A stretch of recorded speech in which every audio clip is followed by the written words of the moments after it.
Bom, vou contar para vocês, dizer para a Isabela aqui, né? Um sonho que eu tive. Já ouviu o sonho, Isabela? É. Hoje é 22 Outubro. de outubro de 2015, né? Eu tive um sonho esses dias, tem 2 dias que eu tive um sonho e Não, foi 19. dia 19. E meu filho também teve um sonho semana passada. Não foi, ó, só que ele não quer aparecer no vídeo. Ele tá ali escondido porque não quer aparecer na câmera. Posso contar o sonho dele? Depois a gente conta o sonho dele. Primeiro, vou contar o meu sonho. Depois eu conto dele. Tá. O sonho que ele teve foi com...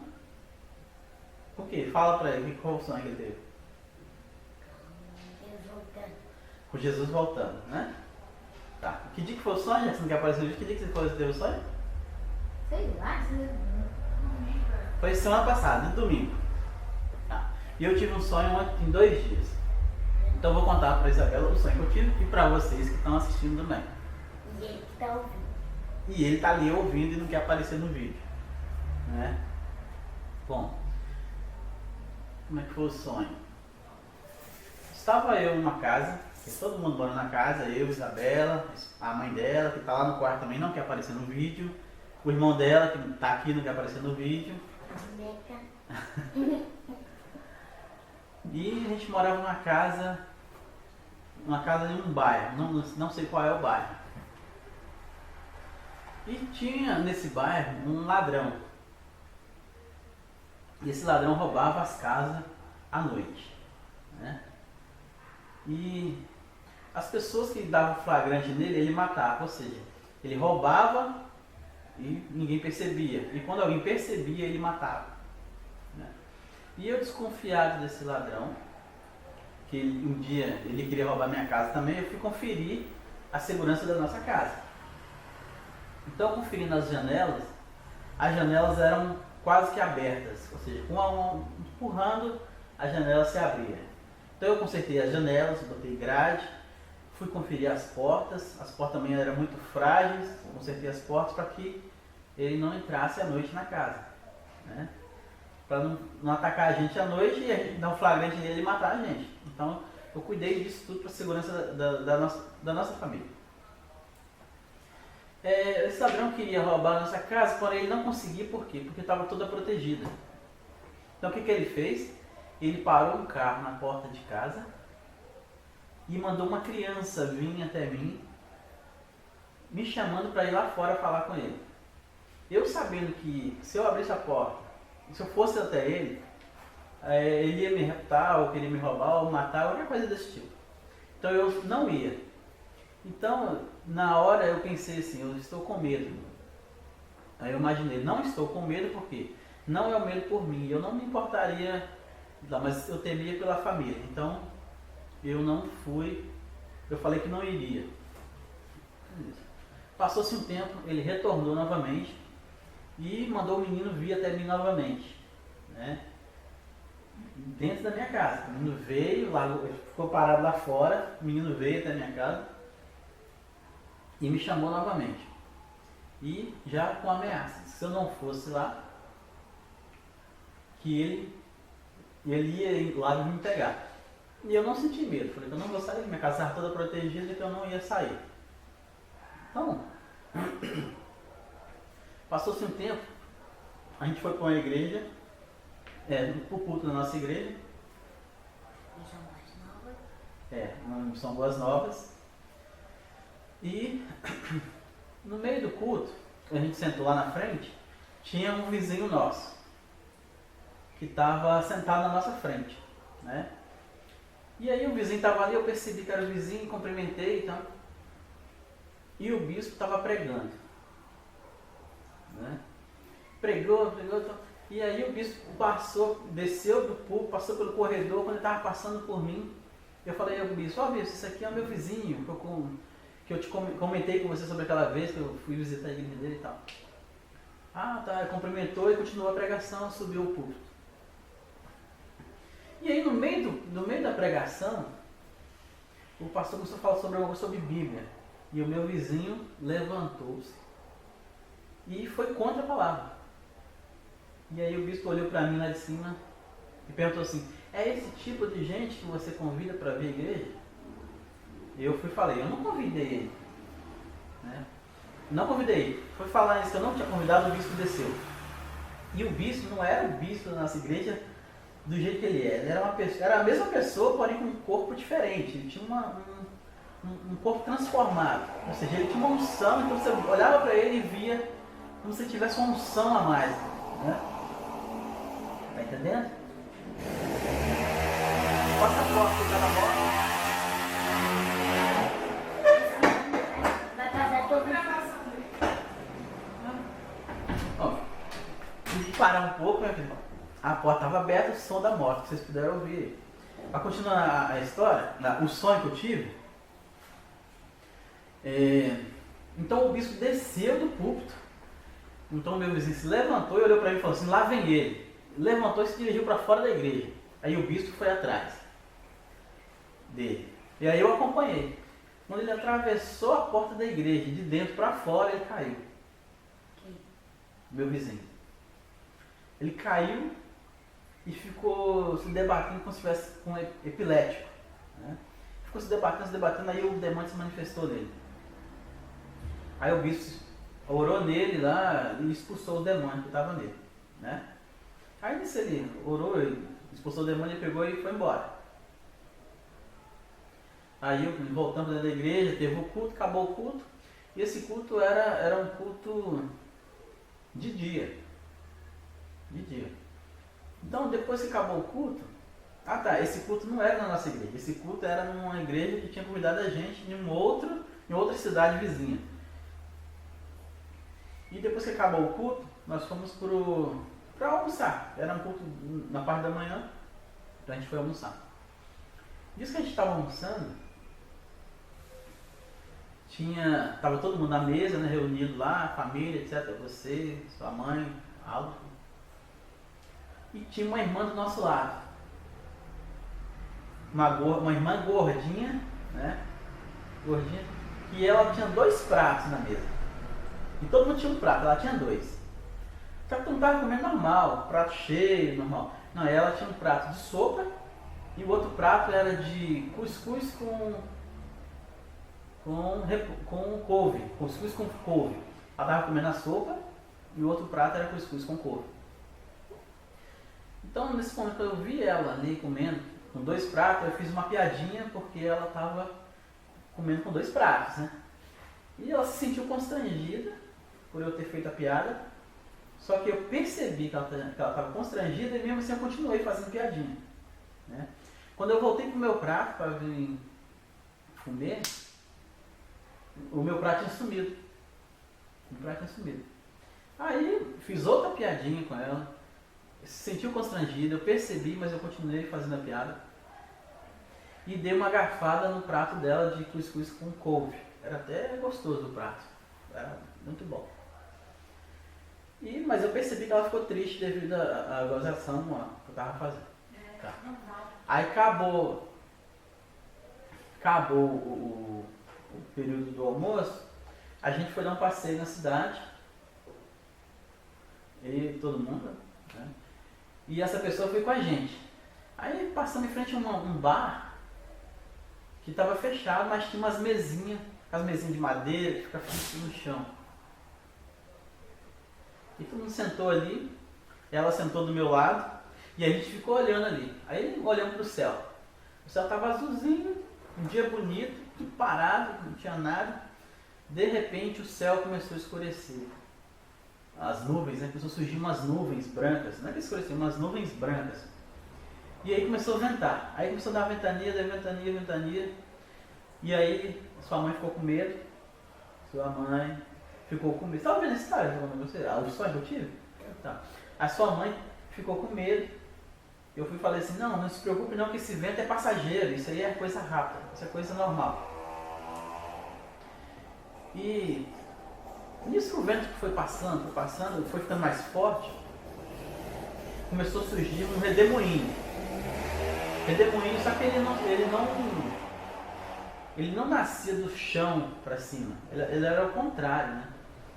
Ele, tipo assim, ele como se ele abrisse de horizontal, não de vertical, mas de horizontal. Ou seja, ele abria assim de lado e corria para o outro lado. Abria e corria para o outro lado. E aí a gente ficou olhando para aquele negócio, abrindo ali, ficamos olhando. De repente, quando a gente olhou assim, que ele viu que ele estava passando, passou o ladrão dentro do redemoinho. O ladrão ficava rodando nessa casa, ele passou dentro do redemoinho. Aí ele ficou observando aquele ladrão passar. De repente, quem passou? O vizinho, passou dentro do redemoinho. Sentido horizontal. E aí a gente olhando para o lado onde estava vindo eles e olhando para o céu, observando, e o vento se abria assim e fechava e passava horizontal. Só que lá no céu as nuvens estavam lá em cima, muito mais alto do que o redemoinho.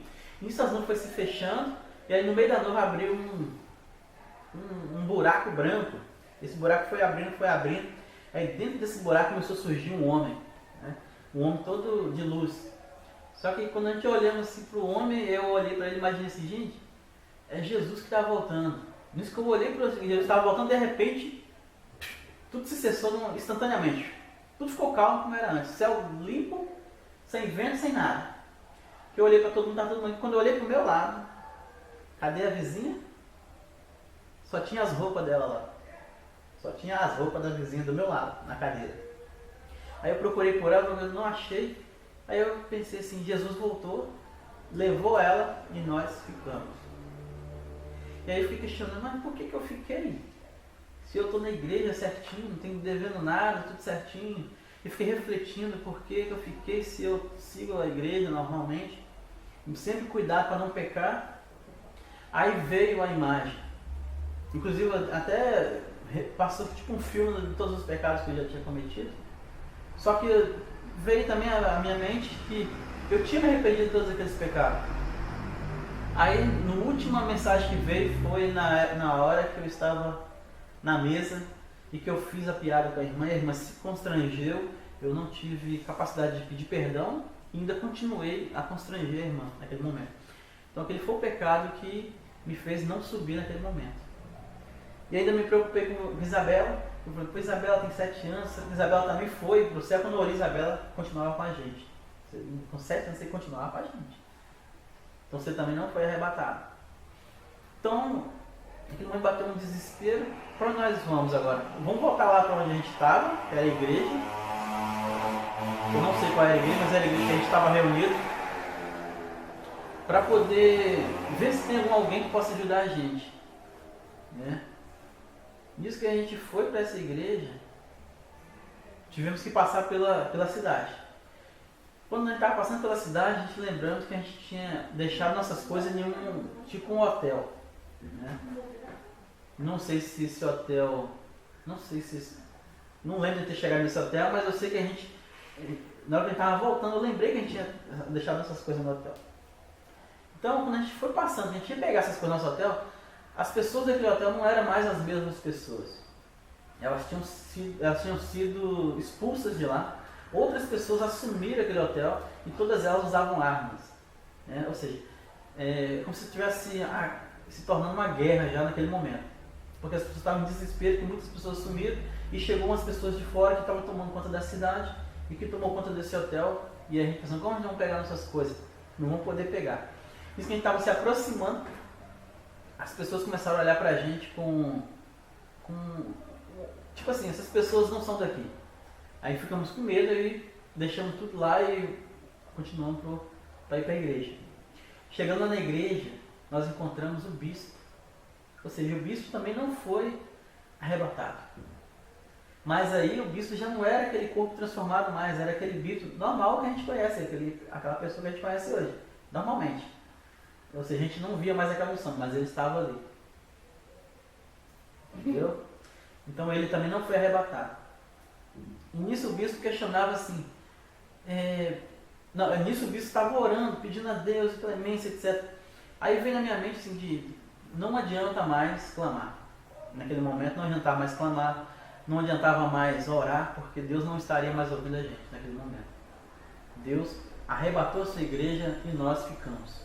Agora, o que nos resta agora é só o conhecimento que a gente tem de Bíblia, só o conhecimento que a gente adquiriu na igreja, porque a igreja foi arrebatada. Não tem mais pessoas que vão ensinar. A Bíblia, como diz a palavra de Deus, a Bíblia será retirada. Então, a gente não vai poder ter Bíblia também. Quem tiver Bíblia será mais perseguido do que antes. Então, naquele momento ali, o que veio à minha mente? A gente agora só tem o conhecimento, a gente não tem mais quem ensina a gente. E o bispo ali clamando, eu fui e falei com ele, por isso, agora não adianta mais. Não adianta orar a Deus, não adianta fazer mais nada. O que nos resta agora é, como se diz, não tem como mais a gente subir ao céu mais. Só existe uma chance agora. E essa chance é passar pela grande tribulação. E mesmo que a gente passe pela grande tribulação, chegar ao céu a gente não vai poder chegar. Nós viveremos na terra, mas chegar ao céu é impossível. Porque só vão chegar ao céu aqueles que foram arrebatados. Né? Então, a partir daquele momento ali, que a ficha caiu, veio à nossa mente, o que a gente faz agora? É correr. Né? Então, saindo daquela igreja, todo mundo, eu, minha família e o bispo, pensando para onde a gente vai. Nisso eu comecei a pensar, gente, eu estou sonhando, não pode ser realidade isso, eu estou sonhando. Mas não era um sonho, assim, era um sonho, porque quando eu acordei, graças a Deus, eu vi, nossa, eu estava sonhando realmente. Mas o meu sentimento não era só um sonho, porque eu já passei por isso antes, e já sonhei várias vezes sobre sonhos mesmo, de coisas que não tem nada a ver. E a gente sabe que está sonhando, ou que a gente acorda e foi um sonho e tal. Mas não, aquilo ali é como se fosse uma realidade. A gente, como se eu tivesse transportado para aquele local e de realmente estivesse acontecendo tudo aquilo. Entendeu? É como se tudo estivesse acontecendo. Então eu estava pedindo a Deus, isso é um sonho, isso é um sonho. E aí eu tinha convicção que eu não estava sonhando. Isso não é sonho, isso é realidade. Aconteceu e eu fiquei. A gente ficamos, né? Eu e minha família. E o bispo da minha igreja, nós ficamos. E agora, o que vamos fazer? Passar pela grande tribulação. Tentar passar pela grande tribulação. E chegar quando Cristo voltar novamente à sua igreja. Ou seja, com a sua igreja que ele arrebatou. Voltar novamente para poder exterminar todas as pessoas que aceitaram o Satanás, que aceitaram o sinal da besta. E a gente passar por toda aquela situação, né, e ter uma vida nessa terra. Como diz lá em Apocalipse, né? Quando Deus estava lá com o seu povo, com a sua igreja, alguém questiona assim, quem é aquele povo que vem de outros locais e tal? Aí Jesus diz assim, esse é o povo que passaram pela grande tribulação, ou seja, os não foram arrebatados, mas resistiram na grande tribulação, não aceitaram o sinal da besta. Então esse é um povo que é a segunda chance, entre aspas, né? Segunda chance, porém não vai ter seu corpo transformado em glória, não vai poder seguir aos céus. Né? Então, nisso bateu o medo. Como a gente vai se virar agora para não ser exterminado, não ser, como se diz, massacrado por aquele povo que vai aceitar o Satanás, o sinal da besta, etc. Então minha esposa sugeriu, vamos procurar o pastor Kleber, ou seja, o irmão dela. E aí na mente veio, poxa, o pastor Kleber, que é um pastor também, mas era como se diz, um diretor de um manicômio. A gente fosse para lá para poder fingir de doido, para morar no manicômio, para que as pessoas que vão estar aterrorizando todo mundo, né, o governo que vai estar aterrorizando o povo, não fizesse nada de mal contra a gente, porque ia ter gente como doido. Esse foi um pensamento que obteve naquele momento, né? E aí nessa caminhada que a gente estava indo, porque naquele momento a gente pensou assim, não podemos fazer mais nada, não podemos ter um transporte, não podemos ter viagem, não podemos pegar um avião, porque naquele momento se instaurou um governo que vai controlar tudo. Ou seja, as pessoas que disser que é de Cristo, ou que foi de Cristo, ou que vai seguir a Cristo, ou que não vai aceitar aquele governo, irá sofrer terríveis situações, né, como é relatado na Bíblia, que é inimaginável, que a gente pode nem imaginar a situação. né? Então, naquela caminhada, eu fui lamentando e refletindo. Lutei bastante, segui a igreja, vivi a situação, para não acontecer isso, ou seja, para eu ser arrebatado naquele momento que Jesus veio arrebatar a sua igreja.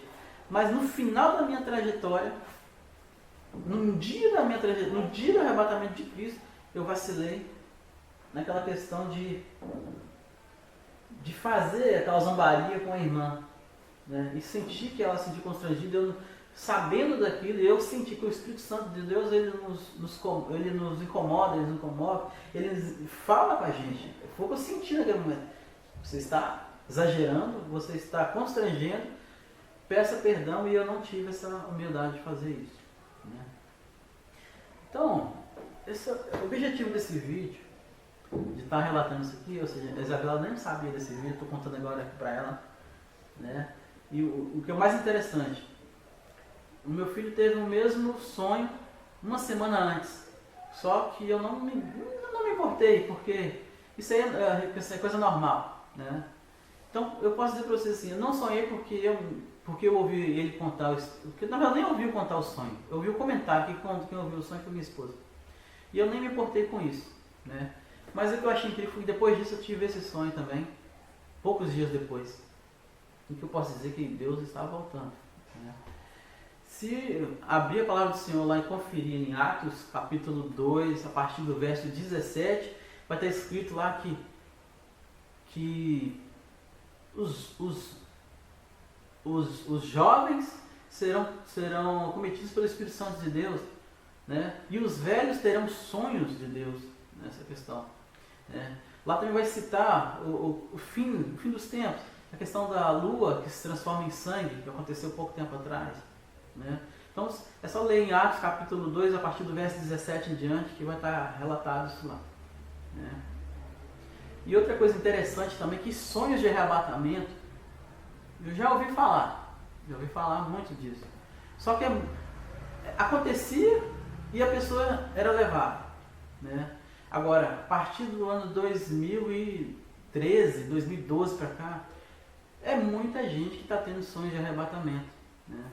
E aí eu nunca me importei com isso. Agora, depois que eu tive o meu sonho, eu fiquei analisando. Não foi só um sonho, é como se eu tivesse sido levado para aquela situação realmente, né? Então, peço a vocês que ficam alerta aí. Isabela está aqui ouvindo, preocupada, mas é a realidade. É o que vai acontecer realmente. A igreja será arrebatada, né? E como diz a Bíblia, quando será a volta de Cristo? A Bíblia diz que nem Cristo mesmo sabe, mas que Deus estaria revelando a nós. Revelando a nós em que sentido? Nos alertando, nos chamando. Como diz a Bíblia, né? Muitos serão chamados e poucos escolhidos. Eu acredito que esse chamado, quando diz muitos serão chamados, porque Deus veio para todos. O muito chamado, eu creio que seja esse alerta. Está todo mundo na igreja, todo mundo frequentando, né? Então Deus, ele vai vir alertar cada um de nós. Isso para mim foi um alerta, ou seja, me prepare, para que eu me prepare, para que no dia do arrebatamento eu não venha ficar. E como será a vida de Cristo? Vocês leem lá em Mateus capítulo 24, né? Que vocês vão poder entender como será a vida de Cristo. A vida de Cristo será quando homem estiver com homem, mulher com mulher, filho contra pai, pai contra filho, terremotos, maremotos, né? E muitas outras catástrofes, guerras de mundos, ou seja, nação contra nação. Ou seja, isso tudo acontece hoje, né? Tudo isso acontece hoje. Então o que falta acontecer? Depois disso tudo que é relatado em Mateus 24, vem em Atos 2, capítulo 17, vocês também vão poder ver lá, que os céus mostrariam seus sinais. O céu mostraria seus sinais e a terra também daria o seu sinal. E aí é relatado em seguida que os céus trariam lá a questão da lua de sangue, né? E posteriormente tem lá os sonhos que Deus daria a seus velhos, né? Os novos e os seus jovens profetizarão, ou seja, serão profetas entre as nações. Então, fica aí alerta e que Deus nos abençoe e que cada um de vocês possa refletir nessa situação que eu acabei de estar passando para vocês e entender. A princípio de tudo, leia Mateus capítulo 24 para vocês entenderem quando se dará a vinda de Cristo.